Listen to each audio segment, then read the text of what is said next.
Story time at the time my Tinder date kidnapped me and left me out in a big field in the middle of nowhere. And trust me, you're gonna want to sit down for this story time. This happened to me as a senior in high school, so I had just turned 18. Felt like I was getting old and I needed to find a partner before I became too old and wrinkly and nobody wanted me anymore. My friends told me to download Tinder and I met this guy named Kyle. He was a sophomore in college going to the same college that I was planning on going to after I graduated. He only lived 30 minutes away and he was really sweet, so I thought I could really grow a strong bond with this man. We FaceTimed a few times before we decided to go to the movies together. After the movie, we went back to his apartment. He said that his apartment was close to the college, but we were driving pretty far from the college. We get to his apartment and he offers me a drink. Me being stupid, I take the drink and I drink it. I noticed that my data was completely shut off and there was no Wi-Fi. So I ask him why and he takes a minute to answer. He says he just couldn't afford it, which was a big red flag. Because how did he FaceTime me all those times at his place? I automatically lose trust for him. He heads to the bathroom and I take that opportunity to look around. I noticed this black bag and I opened it. Something was telling me to look in that bag and what I saw will blow your mind. Part 2 of the time my Tinder date kidnapped me and left me out in a big field in the middle of nowhere. So he leaves the room and I decide to look around. I see this suspicious looking black bag and I decide to look inside. It was filled with knives covered in blood. I was in denial, child. I was like, maybe it's ketchup. I was coming up with every excuse trying to calm myself down. Because there is no way that I was so unlucky and got paired up on Tinder with a murderer. Now my fingerprints are on the bag. I needed to figure out a way to get home ASAP. I start feeling unusually tired. Like I could fall asleep any second. And I remembered that drink that he gave me when I first arrived at his apartment, he probably put something in it. My main goal now was just to stay awake. He came back in the room, I acted like everything was fine. He's a big man and if he knew that I was onto him, everything could have went south. I tell him that I'm getting pretty tired and I'm ready to go home. Last thing I wanted to do was get in a car with him again. I wasn't even 100% sure where I was. Before we leave the room, I see him grab the black bag. We get into the car. Unable to fight off the medicine, I drift to sleep. And when I wake up,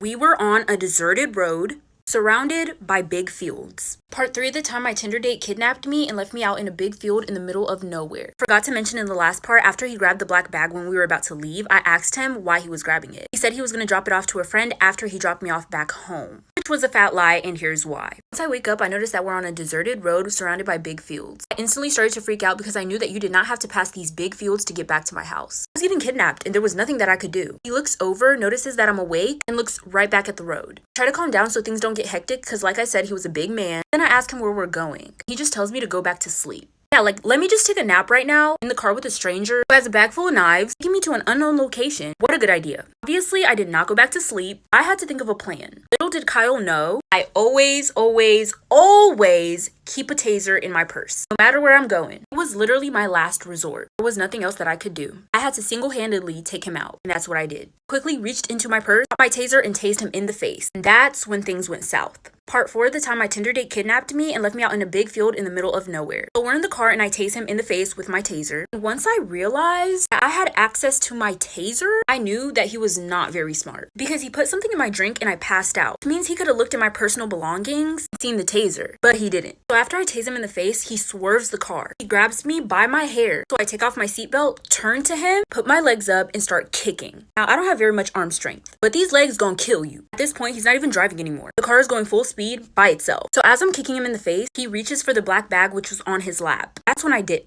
I quickly reach behind me, unlock the door, literally roll out. I see the car continue to swerve for a few seconds after, but then he manages to make it stable again. He just keeps going straight, never turns back. So now I'm in the middle of nowhere and all I see is big fields for miles and miles. My purse, my taser, and my phone were nowhere to be found. So I start walking. I walk for what seems like hours until I finally start seeing houses. And to the first one I see, they let me in, I tell them what happened. They let me use their phone so I can call the police.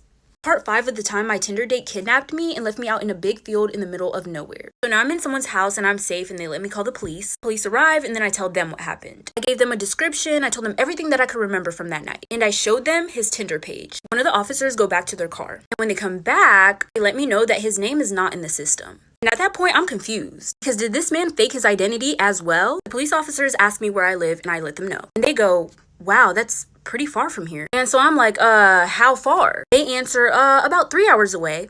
So that means I was knocked out in his car for 3 hours. I knew we were in the car for 3 hours because going to his apartment did not feel like an hour drive. He was driving for 3 hours. At that point, I'm spooked. And I just want to go home. So the police officers take me home and they told me they'd do more background checks on him and call me and let me know. I got a call like a week later and they told me his real name was Jason. He wasn't in college. He was wanted in Texas for kidnapping some other girls. Story time on how I found out my best friend was 5 months pregnant with my boyfriend's baby. And not only was she pregnant by my boyfriend, no, she was obsessed with me and tried to replace me. Seats included. Strap in. Forgot to mention, my best friend is 16, my boyfriend is 18, and I am 17. So me and my best friend would have been friends for 2 years. Me and my boyfriend had only been dating for like 3-4 months. I told my best friend everything about my relationship. He knew about every single argument, every single breakup. Eventually it got to the point where we all three would hang out with each other. I was extremely close with my boyfriend and my best friend. They were basically the people closest to me in my life at that time. We all started telling each other everything. But it started to get weird when I noticed that some things I told my best friend, my boyfriend would all of a sudden know about, and some things I only told my boyfriend, my best friend would all of a sudden know about. Which means that they were communicating without me knowing. So, that's suspicious. At one point, we all went to this party together. They all of a sudden just disappear, and I'm looking for them for like half an hour, calling, texting, no response. So I start asking people. This one specific person said, "Oh, I saw them go upstairs,